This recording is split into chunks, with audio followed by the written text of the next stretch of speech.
Again, if some of the guys are late, it's okay. We're recording everything, so yeah. Women's room. Can you see this, Tixie? Yes, I can. So I'm just going to make it bigger. It should be on full screen now, hey? It is. Okay, brilliant. Right, yeah, chaps. Yeah, this is quite sort of like a simple, presentation just on individual defense skills. I think it's important that a player knows how to make a tackle, and what are the key factors that come with it. A player understands what good spacing is like. A player understands what folding is like. What does that look like? He has to understand the importance of using your eyes and your head to make yourself a good defender. Clint spoke about scanning. The same applies for defense. You need to scan all the times. You need to ID. You need to use your eyes to help you make good quality decisions. All right. So just a few points that I feel are quite important, just in terms of getting players to have skills, defensive skills that will make them good in the defensive system, and obviously just starting at the top, eyes and head. Where your head goes, that's where your eyes will go. But if you're lazy to use your head, to help you make decisions and to look where threats are, to look where's attack coming from, or to see what numbers are coming on attack so that we can get the right numbers to fold. If you're lazy to use your eyes and your head, you're definitely going to get punished from an attacking point of view. Tackle tracking, again, very, very important, and tackle technique, very, very important. So players need to understand, what's going to help him make good decisions in terms of tracking. What are the key factors that can help him, get closer to the target and shorten his steps and get into a check zone, get a shoulder in, and make sure he's making dominant hits. If you speak about, folding and spacing, I speak about folding into the open side, and then the guys on the outside filling that space that's just been opened. So we fold and we fill, we fold and we fill. We can get our spacing right, connection integrity, just making sure that these guys are working together as a line. Guys are working with pace. Guys are not, just all of a sudden just, creating unnecessary holds, and attack is punishing us there. And then the biggest thing for me is defense breakdown. What are we doing at the defense breakdown? What's our post-contact work after the tackle? What are we doing to make sure that we can make a tackle, but we can also be effective, in that breakdown, so that attack doesn't get an easy ball. And then decision making. What do we do when numbers are up? What do we do when numbers are down? And then just a simple key thing for me. We want line speed. We want to get off the line. We want to put attack under pressure. So how do we know we need to get off the line? When the ball is in the air. So when the ball is in the air, I always tell my boys, my players, when the ball is in the air, we flip and go. We go hard and we control, alt, and delete exit run into our channels. Okay. So I'm just going to briefly go through some clips that you can use, and that you can probably adapt to make your own, see as you see fit. And they're also pretty basic. I try to use our school drills that I used when I started at St. John's in 2020. Okay, so this is basically just a tracking drill. Players can work on their tracking, eyes up all the time, get into a good position to make a good tackle. All right, get up onto your feet. I'm gonna play it again. Okay, always staying front, staying square. It's a very nice rule you can use for tracking. Okay. We go from tracking to try and, go into bag work. So even this you can do on game day. You can do this drill during the week. You can do it as part of a top-up. When you're done with your session and guys want to do extras, guys can do this drill. It's also part of tracking and tracking and making good front-on tackles.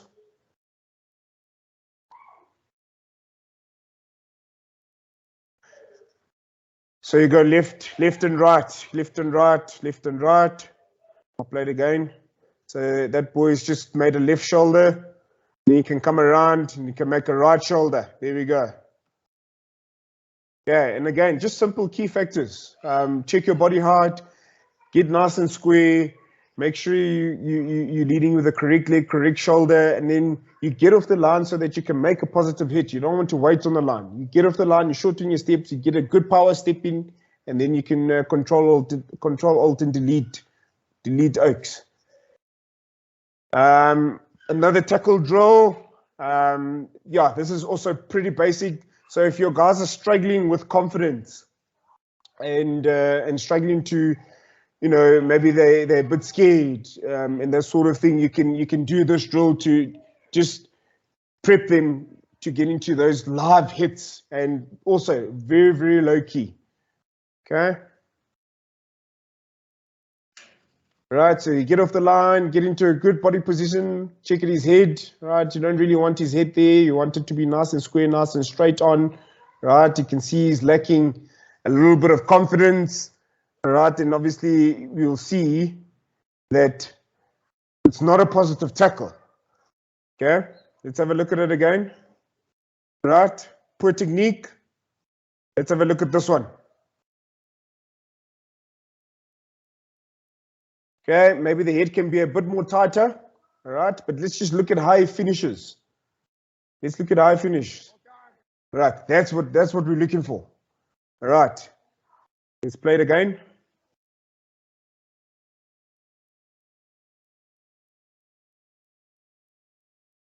Okay, eyes up all the time, eyes up, eyes up, eyes up. It can be a bit more tighter, but it gets into a nice strong position. Nice strong position. He's got a good wrap, right? He's in control, and he's taking him back. He's taking him backwards. Right. That's what we're looking for on D. All right. So this is the drill that I use just to get guys' confidence up. Very, very low key. All right. I'm just going to let this play. So in that first or second slide that I spoke about, just in terms of the skills that we get in terms of D, in trying to build a D system at a school level, I spoke about guys folding, okay, and then once you have the fold, you get the guys that are filling in on the inside so that there's no spaces there.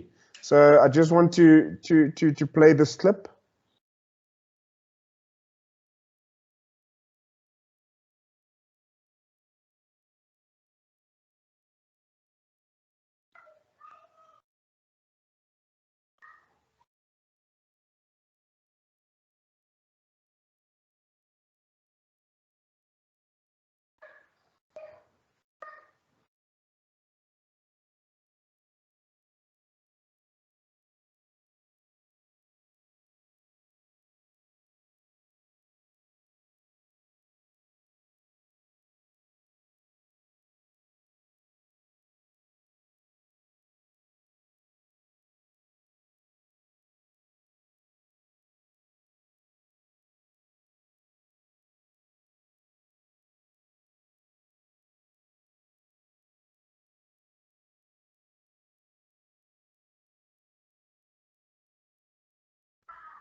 Okay, so yeah, that's just basically, I was just explaining on how we fold, okay, and then also how we just fill in those, we fill in that space on the inside, and then just the basic rug defense rolls. So now this was just after I'd explained it to the players. Okay, you see the fold. Okay, this was probably That was probably my first or second session with these boys in 2020. Right? Play it again.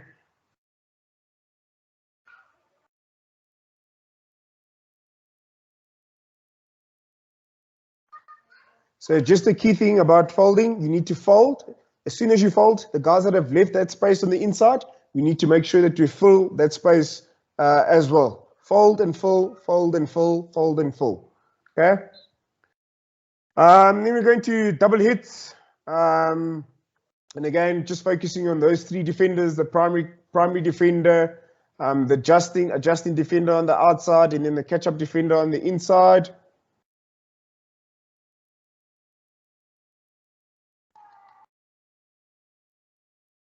Right, so I was getting a bit excited there, but yeah, that's what you want in defense. You want to smash people, you want to dominate gain line, you want to make sure you're winning collisions.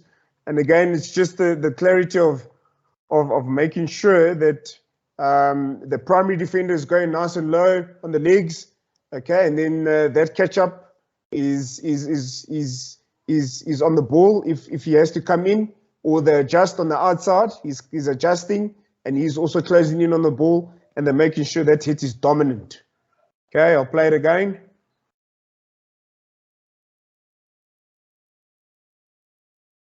So it's a basic, just a 3v1. Okay, and then you can also progress it if you want. You can go 3v2 if you want. You can also go 3v3. All right, so that players understand what's my role as a catch-up, what's my role as a primary, what's my role as an adjust. So we speak of, a shadow system or jockey system. What do we do when we are numbers down? And this is a drill that you can use. I think this was a 5v3.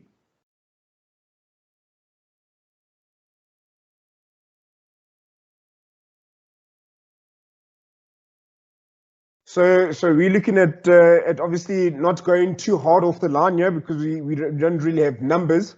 But we're looking at making sure that the attacker can see you, and once he's shifted the ball, we shift on to the next player, and obviously try and get to man on man, and we use a touchline as a defender. I'll play it again. So you'll see this guy here, he'll shift on the pass. See, there he shifts. Just that middle guy just needs to get a little bit more squarer. All right, and then we get a ball and man there. Okay. And then we just speak about connection. So this is just a simple drill. Again, this is 2 years ago with the under 14s. We're just working on connection, coming up as a line, going back as a line, shifting as a line to the left, shifting as a line to the right. It's quite important for players to know that, and then know the importance of that in the defense.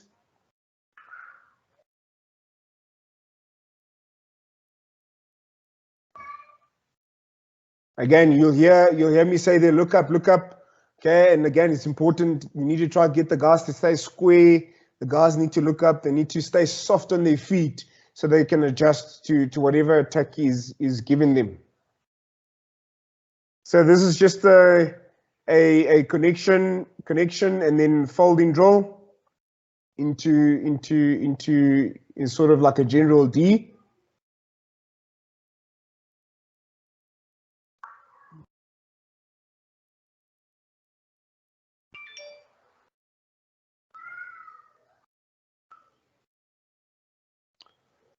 Okay, so basically there you're just looking at guys folding into the line. So you're trying to make it as game realistic as possible, folding into the line, getting our spacing right, and then we're connected and we're going up as a line. Okay. So I spoke a little bit about defense breakdown. This is one of the border team that I coached. So I think it's also probably something that we don't do enough at a schoolboy level. Practically it's very easy to speak about it, but practically, the boys and the players have to understand, what does coach mean when he speaks about defense breakdown? So again, for me, everything that I try and do defense-wise, I always do it in threes, right? So players will always know there has to be a primary. There'll be a primary defender. There will be a catch-up defender on the inside. There'll be an adjusting defender on the outside, all right? And you put it into sort of a scenario. So this is a 3v2. There's a primary defender. Sorry.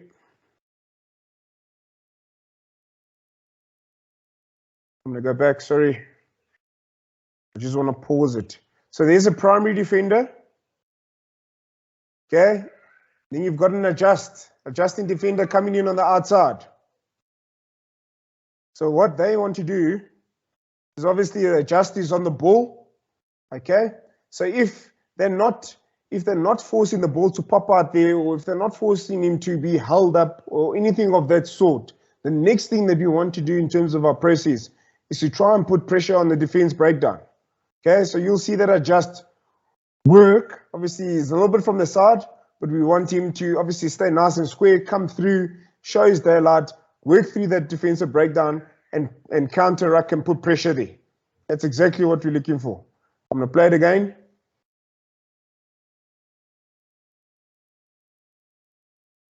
Okay. So, yes. So now this is just putting it all together. So we've worked on, let's say we've worked on our 1v1s, we've worked on our double hits, we've worked on how to connect, we've worked on our folding, and we've worked on how we want to get off the line. And you'll see now, excuse me, all these principles will come into play. You'll see a lot of double hits, you'll see guys folding, you'll see when the ball is in the air, we're going up and we're forcing passes, and then we're probably intercepting those passes. But that's not the point. The point is actually get up off the line, get into faces, cut out passing lanes, and make try scoring defense. So let's have a look at this clip.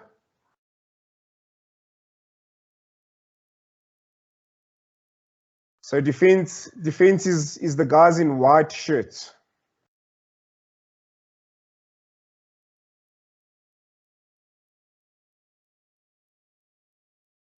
Ball is in the air, we're going up. Double hit.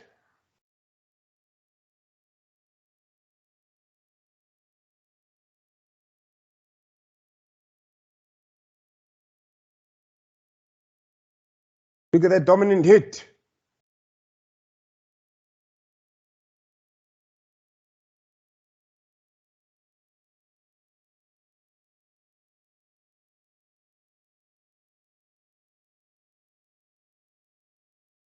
Right, that's exactly what we're looking for. Try scoring, flipping defense. Right, yeah, I think that's it from me. I'll go back into our chat if I can get there. Yeah, is there any questions?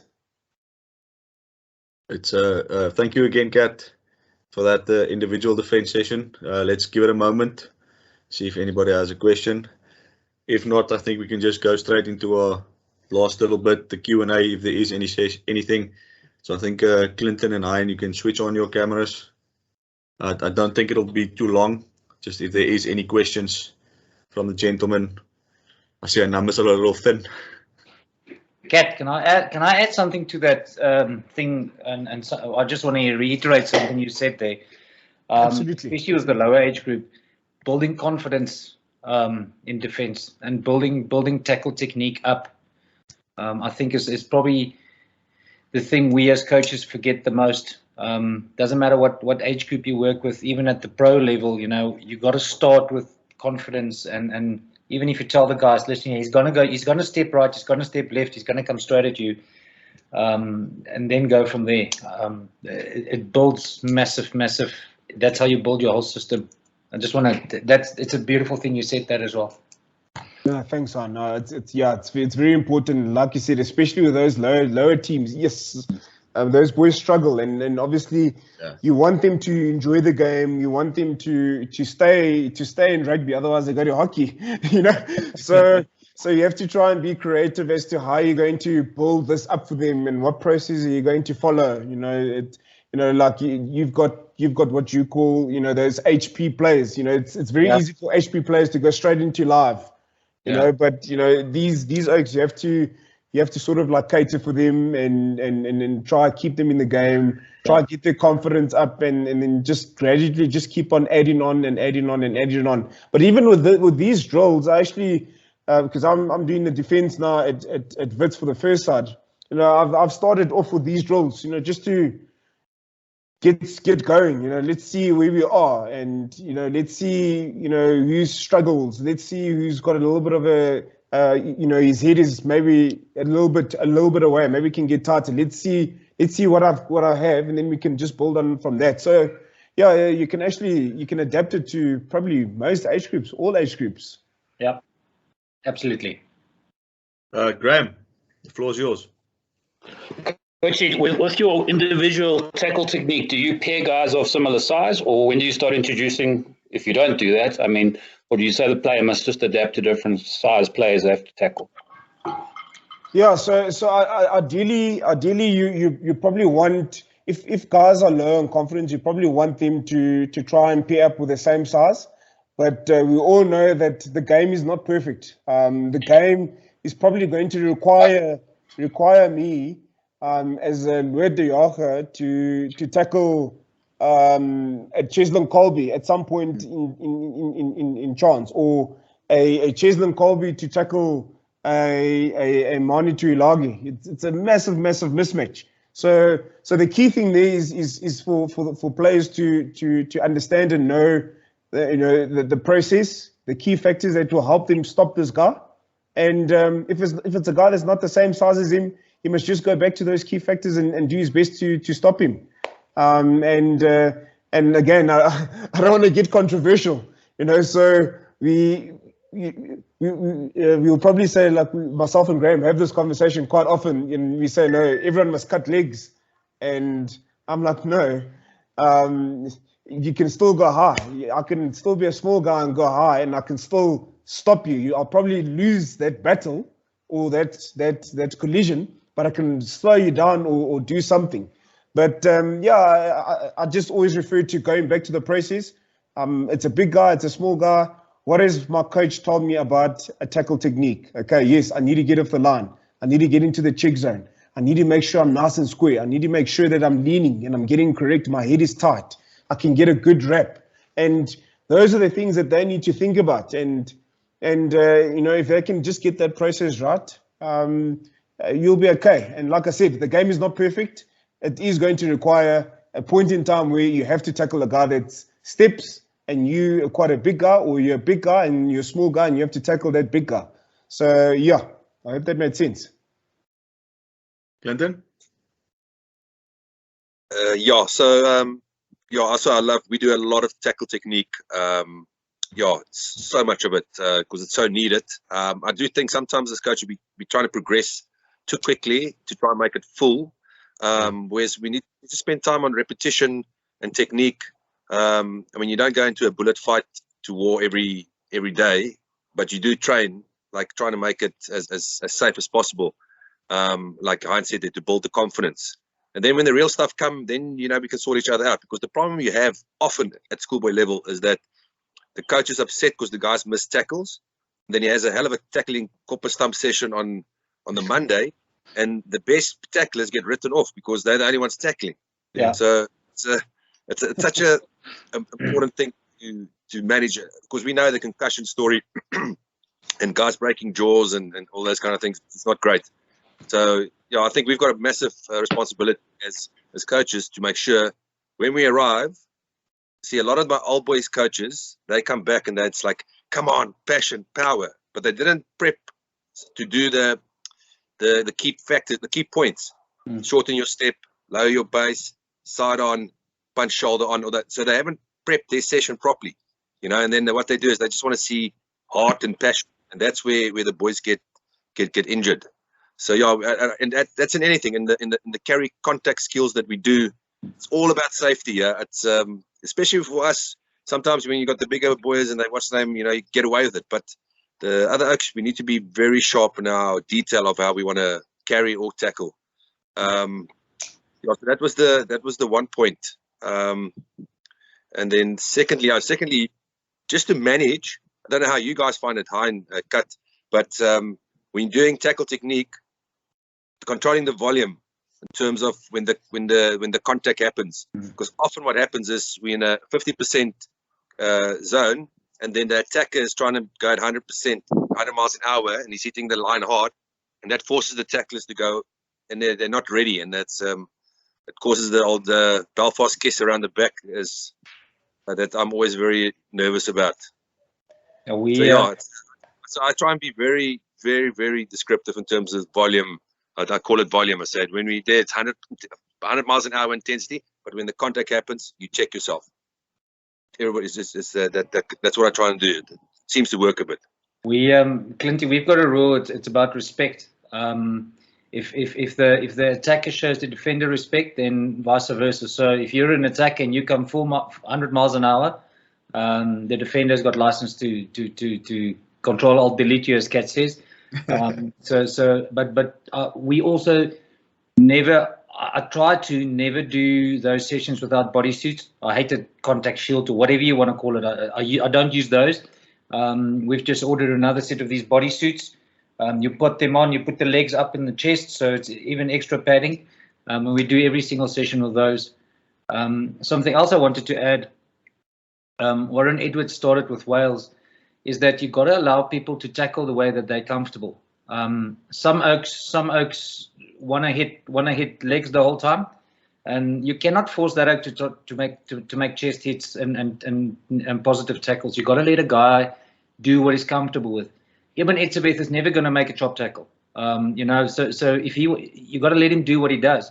And I know, I don't know the ins and outs of what Warren did with Wales, but he designed his whole system around people doing what they do best and then going from there. And that's a massive thing, figuring out as quick as you can from your players what they like and what they cannot do, and then putting emphasis on those, especially with individual tackle technique, so that they are comfortable and confident, because defense is confidence. Done. If you're confident, I don't know how much you guys saw of our college team play this year, but we literally smashed people. We had 90% tackle completion, just through confidence, nothing else. And that's what I believe in. I saw 2 Glenwood games. Yeah. Okay. Those are good examples. Yeah. Kat, Luando has a question on the group. He says he's unable to connect with his mic, so he just wrote it in the chat here. He says, how do you go about implementing a defensive structure when you coach a Cravenwick side, seeing how limited time you have? I guess that could be applied to the SS School side as well. Huh? You've got 2 weeks and then it's go time. Yeah, great question. And again, the simpler, the better. You don't want to try and do 500 different things and try and tick off 500 different things, because you're not going to have 500 hours to try and tick off that checklist. So for me, I would probably focus on set piece D. I'd focus on rug D rolls, and then I'll focus on our collision work. Those are the 3 things that I'll focus on, and then we'll drive those things. We'll train those things day in, day out until it's Cravenwick time, and we rely on that to get us through. And then again, coming back to making sure that you're recording sessions.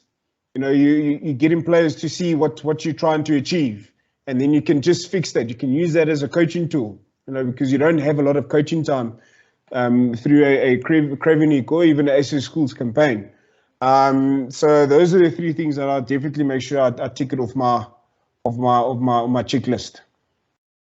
I have a question for you guys. I'd love to hear your opinion. Let's say, for example, you've got an under 19 boy, first team player, crucial role. Let's say he's a flanker or a centre, has to make a lot of tackles. Tackle technique not great, but he's making his tackles. Do you leave it, or do you try and correct that? Let's say head on the wrong side, or he's not getting close enough, or he's got flaws in his thing, but he's not missing tackles. Do you leave him, or do you?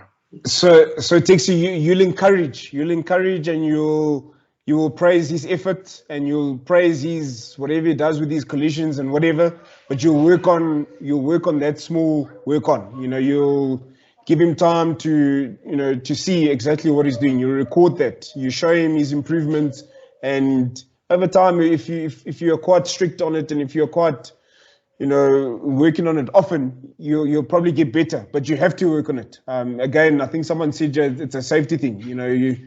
You can't, especially even going at a higher level. The higher you go, the more so the collisions are, and it might just take that one collision. It could take you out of the game. So I think, yeah, you have to encourage his effort, and you have to encourage his passion, or whatever you want to call it. But you have to improve the skill.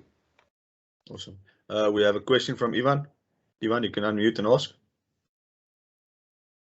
So going back to Clinton's talk earlier this morning, we spent a lot of this afternoon looking at defense, but Clinton was doing a lot of stuff on attack earlier. For me, there's always that dichotomy between structured attack and the playing what you see in front of you. And so I've found for me, and it's something which I've actually found in the maths classroom, is to actually pull the kids aside. So actually, I give you permission to play what's in front of you. So despite the fact that we spent hours and hours and hours of training at practices, training drills and training patterns, I still give you physical permission. I don't know if you've encountered that with any of your players. And the second part of the question, or second question is I've yet to see a first team where we play with a kicking scrum half, whatever the case is, and yet we expect that to be immediately a year later, under 19 Craven Week or under 21s or whatever the case is.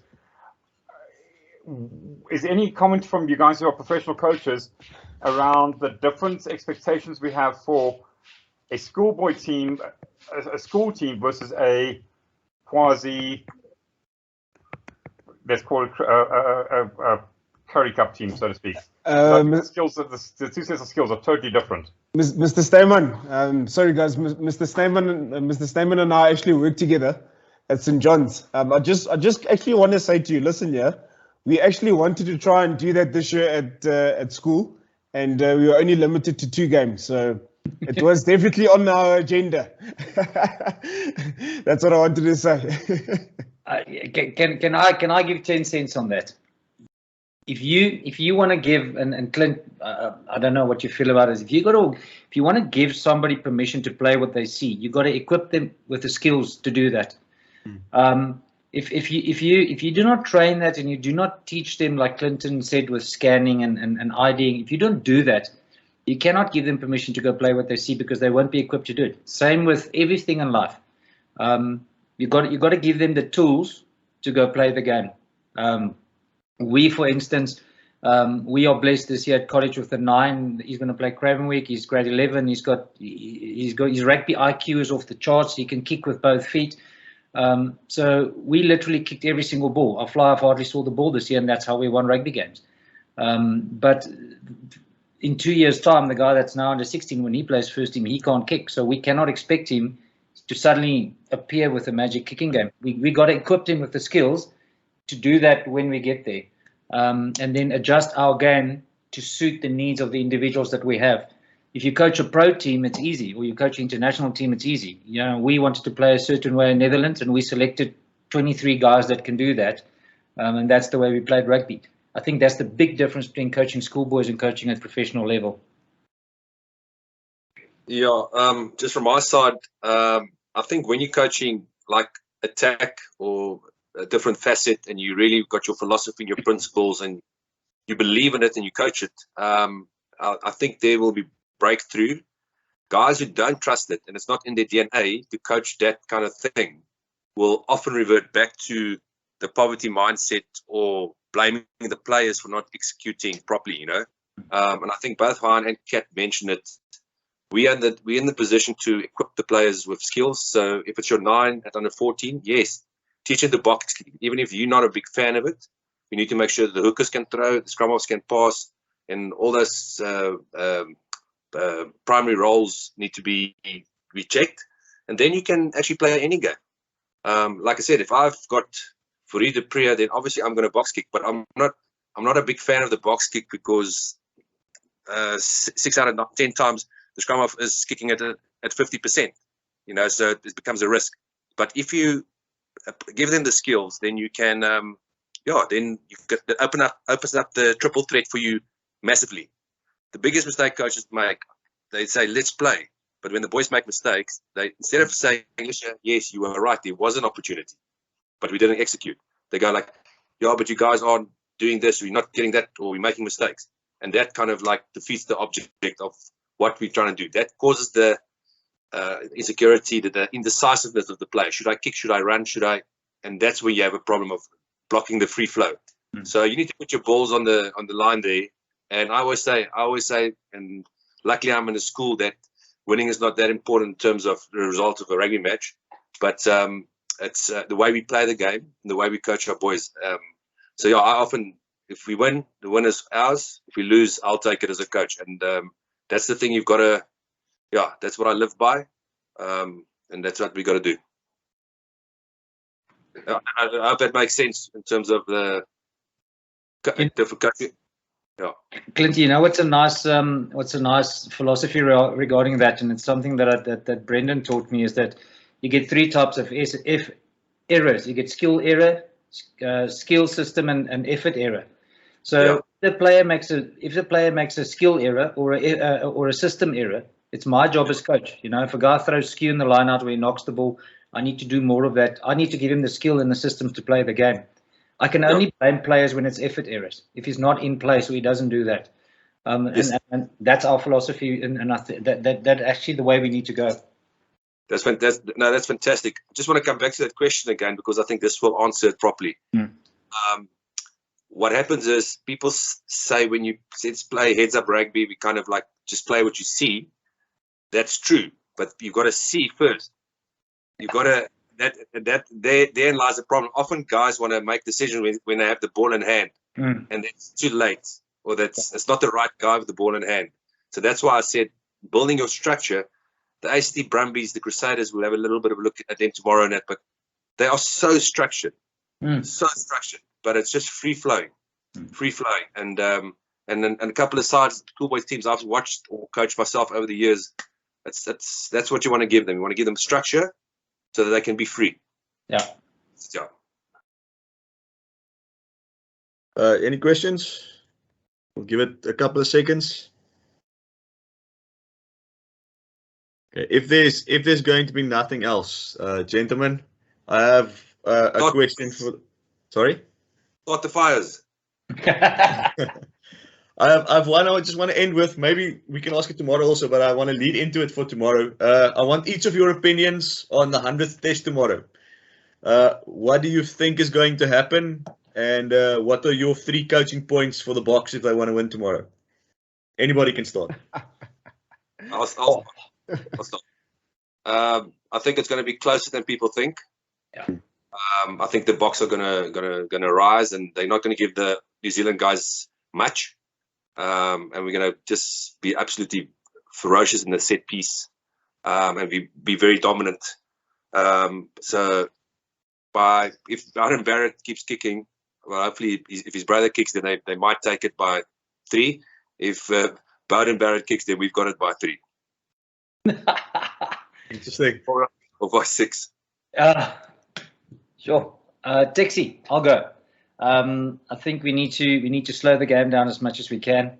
You know, if we walk from, just slow it down as much as we can. Second thing is we absolutely need to dominate the set piece. And if you can stop Barrett and the All Blacks offload game, we have a shot. And a draw. I'll go for a draw. Oh. Okay. 100th test draw. Happy. Yes, chaps, this is a tough one. Just Kat, by the way, it is by design that you are presenting first after the All Black game tomorrow. You got to talk some defense after the All Blacks have attacked. No, chaps. I think tomorrow you'll probably see that I think we're going to be much more efficient tomorrow. We won't miss as much tackles as what we missed in the last 2 games. Just last week, I think we missed 72%. Yeah, that was a tackle completion, and that's the lowest it's been under Jacques and Rassie. So I think we'll be much more clinical there. I think discipline is going to be quite key. I spoke about discipline in my presentation. So we'll defend well. And then I honestly think there's one more Frans Steyn magic of moment. He's on the bench for a reason. There has to be one more magic of moment for him before he retires.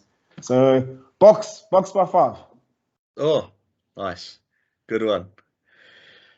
Right, gents, thank you very much for an awesome day one. I think this has been very informative. I've enjoyed all the sessions. You now officially have my permission to switch off your laptops and start the braais. Clinton, you're up and early tomorrow morning at 8 o'clock. We'll do one session before we watch the All Black game. I see Clinton is already on the job. He's already drinking on the job. Where did you see it? All right, gents, again, thank you from my side. Have a nice evening. Enjoy the rest of Friday, and I'll see you tomorrow morning, 8 o'clock, bright and early. Have a good one.